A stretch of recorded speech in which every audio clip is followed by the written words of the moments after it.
అందరికీ నమస్కారం అండి. ఈరోజు కథ. ఏయ్ రజని, నాన్న ఫోను చేశారు. అమ్మకి అసలు బాగోలేదని హాస్పిటల్లో జాయిన్ చేశారట. మనల్ని వెంటనే రమ్మని చెప్పారు. మీరు వెళ్ళండి. ఇద్దరం వెళ్ళాలంటే కుదరదు. బాజీగాడి స్కూలు, అర్చన ఎగ్జామ్. 2 రోజుల్లో వచ్చేద్దాము. 2 రోజులకి స్కూల్ అంటుకుపోదులే. నేను ప్రిన్సిపాల్తో మాట్లాడతాను. మీరు ఎవరితోనూ మాట్లాడవలసిన అవసరం లేదు. పోయిన నెల సీరియస్ అంటే వెళ్ళాము. అప్పుడే ప్రిన్సిపాల్ క్లాస్ పీకింది. ఆపద వచ్చినప్పుడు ఆదుకోవాలి. ఈ పిల్లల చదువులు ఎప్పుడూ ఉండేవేగా. ముందు బయలుదేరు. ఇప్పుడు 7 అయ్యింది. 10 o'clock బస్కి వెళదాము. మీరు 1,00,000 చెప్పండి. ఇప్పుడు నా వల్ల కాదు. రేపు ఇంట్లో కిట్టి పార్టీ ఉంది. పార్టీ ముఖ్యమా, అమ్మ ముఖ్యమా? నాకు అదంతా తెలియదు. మీరు వెళ్ళండి. వాట్సాప్ కాల్ చేయండి. రజని, మరీ మూర్ఖంగా బిహేవ్ చేయకు. 2 రోజులే కదా. అదే నేను చెప్పేది. 2 రోజుల భాగ్యానికి సకుటుంబ సమేతంగా వెళ్ళాలా? అర్చన ఎగ్జామ్స్కి ప్రిపేర్ అవుతుంది. దాని ఎగ్జామ్స్ మరో 3 నెలల తర్వాతి మాట.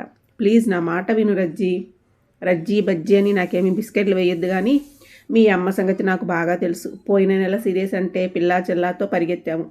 తీరా వెళ్ళి చూస్తే జ్వరం, మామూలు జ్వరం. రాను పోను 5,000 బొక్క. ఇక్కడికి రమ్మంటే బింకం. ఆ పల్లెటూరు, ఆ పాడుకొంపే స్వర్గం. ఆ స్వర్గంలోనే ఇప్పుడు అవన్నీ ఎందుకు? పాపం ఎంత అవసరం ఉందో ఫోన్ చేశారు. చేశారులేండి మహా ఫోను. చిన్నదానికి పెద్దదానికి ఫోన్లు తగలడిసి వచ్చాయి. ఫోన్ అంటే ఫోను. రజని, ఎందుకు అలా నోరు పారేసుకుంటావు? అమ్మకు ఆపద వస్తే మనకు వచ్చినట్లు కాదా? మనకు ఆపద వస్తే ఈ పిల్లల చదువులు, మన ఆర్థిక ఇబ్బందులు మనకు ఆపదలు కావా? దానికి వాళ్ళేం చేస్తారు? మాటి మాటికి ఇలా ఫోన్లు చేయకుండా మన బ్రతుకు మనల్ని బ్రతకనిస్తే చాలు. అదే మనకు కొన్నంత మేలు చేసినట్లు. ఒప్పుకుంటాను. కానీ ఇప్పుడు అమ్మకొచ్చిన ఆపద మనవి ఒకటి కావు. ప్రస్తుతం మనం వాదించుకొని బుర్రలు బద్దలు కొట్టుకునే టైం కాదు కదా. మరి తమరు నా బుర్ర ఎందుకు తింటున్నారో సెలవిస్తే తెలుసుకుని తరిస్తాను. రజని, కొంచెం కూలుగా ఆలోచించు. ఇవాళ అమ్మకు వచ్చిన కష్టం రేపు నీకో నాకో రావచ్చు. ఒకరికొకరు తోడు లేకపోతే బాంధవ్యాలకు బంధుత్వానికి అర్థం ఉంటుందా? బంధనాలు లేని బతుకులకి, తెగిన గాలిపటాలకి గమ్యం ఉంటుందా?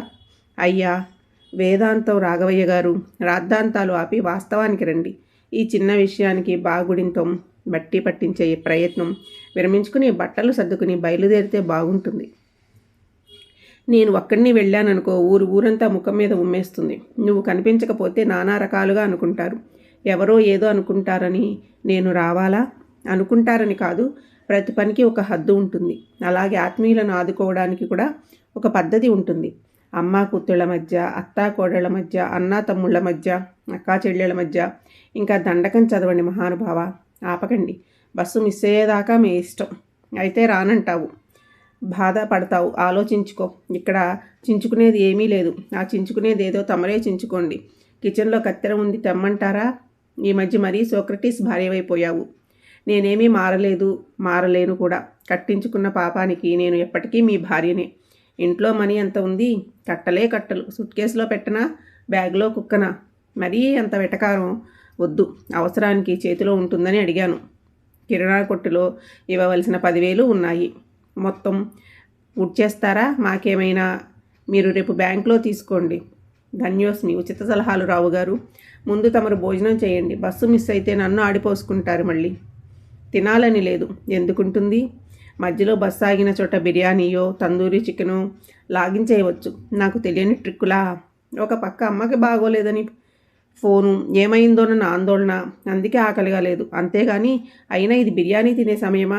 కొంచెం ఆలోచించి మాట్లాడు. అయ్యా తప్పైపోయింది. తమరిక బయలుదేరితే ఇల్లు సర్దుకుంటాను. రేపు కిట్టి పార్టీ కూడా ఉంది. నేను వెళ్ళి బాచిగాడిని తీసుకురావాలి. నీ ముద్దుల కూతుర్ని వెళ్ళమన్నా వెళ్ళదు. స్మార్ట్ ఫోన్ వద్దని ఎంత మొత్తుకున్నా వినకుండా ముద్దుల కూతురికి కొనివ్వడమే కాకుండా జియో సిమ్ కూడా వేయించారుగా. అప్పటి నుంచి చదువు చంకనాకిపోయింది. అది ఉంటే తిండి తిప్పలు, చదువు సంధ్యలు కూడా గుర్తురావు. అంతా నా కర్మ. సరే, ఆఖరిసారిగా అడుగుతున్నాను. ఇదే నీ ఆఖరి నిర్ణయమా?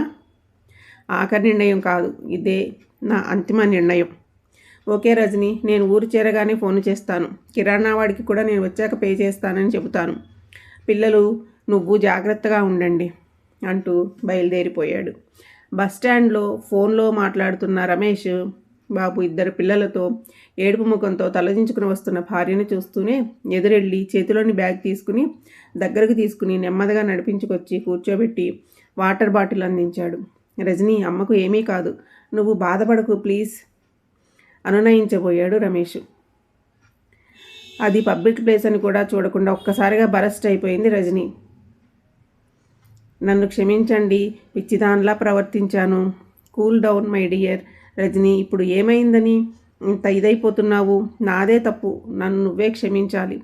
దయచేసి ఇంకా మాటలతో చంపకండి. సంస్కారం లేకుండా వాగాను. అర్చనా పరీక్షలు ముందు పెట్టుకుని చెత్త ఫోన్తో టైం వేస్ట్ చేస్తుంటే చూడలేక దానితో గొడవపడి మనసు పాడు చేసుకున్నాను. సరిగ్గా అదే టైంలో మీరు వచ్చారు. కనీసం ఎలా ఉందని అడగాలని ఇంగిత జ్ఞానాన్ని కూడా కోల్పోయి ప్రవర్తించాను.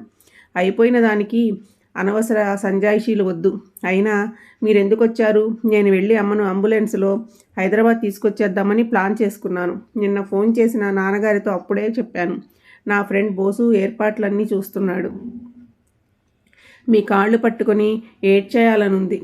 ఆ పని మాత్రం చెయ్యకు. ఈ మధ్య ఎర్రగడ్డ ఖాళీగా ఉందని విన్నాను. హెల్త్ వాలంటీర్లు చూశారంటే ఇద్దరి బతుకులు కేర్ ఆఫ్ పిచ్చాసుపత్రి అయిపోతే పిల్లలు అన్యాయం అయిపోతారు. అయినా నాన్నగారితో చెప్పాను నీకు చెప్పవద్దని. అయినా ఆయన్ను ఏమీ అనకండి. ఈ స్మార్ట్ ఫోన్ పిచ్చిదానికి బావగారి అమ్మాయి వాట్సాప్లో ఫోటో పెట్టింది. ఆ రచన దీనిలాగా ఫోన్ పిచ్చిది. ఆహా, నెట్ వచ్చాక ప్రపంచమే నెట్లో పడిపోయింది. ప్రైవసీ లేదు, సీక్రెట్సీ లేదు. ఆ మెసేజ్ పెట్టిన తల్లి ఒక గంట ముందు పెడితే ఇంత రాద్ధాంతం జరిగేది కాదు. అసలు ఇంతకీ జరిగిపోయిన రాద్ధాంతం ఏమిటో నువ్వు ఏమనుకుంటున్నావో నాకు ఒక్క ముక్క అర్థం కావడం లేదు. అమ్మను హాస్పిటల్లో జాయిన్ చేశారని చెప్పాను. ఇప్పుడు కూడా అదే అంటాను. వాట్సాప్లో రచన పెట్టిన ఫోటో అయితే మా అమ్మది, లేదంటే మీ అమ్మది. దీంట్లో తేడా ఏముంది? ఎవరైనా అమ్మేగా. చచ్చిన పాముని ఇంకా చంపాలంటే మీ ఇష్టం. అది కాదురా, ఇదంతా చేసింది నీకోసమే. మీ అమ్మగారు అనుంటే అప్పుడే రాగాలు తీసేదానివి, సీను తారుమారయ్యేది. అయినా మీ అమ్మకి మా అమ్మకి తేడా ఏమిటి? అమ్మ అమ్మే కదా. నాకు అత్తగారు, నీకు అమ్మగారు. నీకు అత్తగారు, నాకు అమ్మగారు. మొత్తానికి ఇద్దరు అమ్మలే. అమ్మ కాని స్త్రీ అత్త ఎలా అవుతుంది? ఇవాళ నువ్వు అమ్మని, రేపు అమ్మ అత్త అవగానే మనిషిలో అంత మార్పు వస్తుందా? మౌనం సమాధానం కాదు భావి అత్తగారు. అయినా పోస్ట్ గ్రాడ్యుయేట్వి. అయినా బుర్ర ఇంకా బీసీ లెవెల్లోనే ఫ్రీజ్ అయిపోయినట్లుంది. అసలు అమ్మాయిలంతా ఇంతేనా? నువ్వు మాత్రమేనా? దీనికి అంతం లేదా? వదిలేయండి డాడీ, ఇదంతా నా మూలంగానే జరిగింది. ఈ దెబ్బతో నా ఫోన్ పిచ్చి సగం వదిలిపోయింది. సగం కాదు తల్లి, పూర్తిగా వదలాలి. అమ్మ చెప్పినా నేను చెప్పినా నీ మంచి కోసమే కదా. ముందు చదువు, తర్వాతే ఏదైనా. చదువు వెంట ఉంటే సమస్తము నీ వెంటే. నేను మీ అమ్మకు అబద్ధం చెప్పింది తన కోసమే. నన్ను తిట్టి అలసిపోయి నువ్వు ఫోటో చూపించాక అందరికీ ఫోన్లు చేసి సీరియస్ కాదని కన్ఫామ్ చేసుకుని ఉంటుంది. అది అప్పుడే నేను చెప్పి ఉంటే బాగా ఏడ్చేసి తను అప్సెట్ అయిపోయి మనల్ని కూడా టెన్షన్ పెట్టేసేది. ఫోన్లో తాతయ్య గారు అమ్మమ్మకు అంత సీరియస్ కాదని చెప్పారు కాబట్టే నేను చిన్న డ్రామా ఆడాను.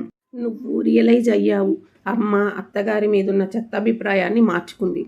నేను ఊరెళ్ళాక మీ అమ్మకు ఫోన్లో నిజం చెప్పి క్షమాపణ అడుగుదామనుకున్నాను. ఇంతలో నువ్వు సారీ డాడ్, మీరు పొరపాటు పడి ఉంటారేమోనని చెప్పాను. అప్పటికీ ఫోటో మీకు ఫార్వర్డ్ చేస్తానంటే అమ్మ ఫోన్ లాక్కుంది. హడావుడిగా తయారై వచ్చేసాము. ఏది ఏమైనా అంతా మన మంచిగా జరిగింది. సారీరా రజ్జీ, ఇది బిస్కెట్ కాదు. డాడీ, అమ్మ బుగ్గలు చూడండి. నేను గులాబీ కోసి జడలో పెట్టుకోనా? To say yes I have to take permission from your mom, my boss.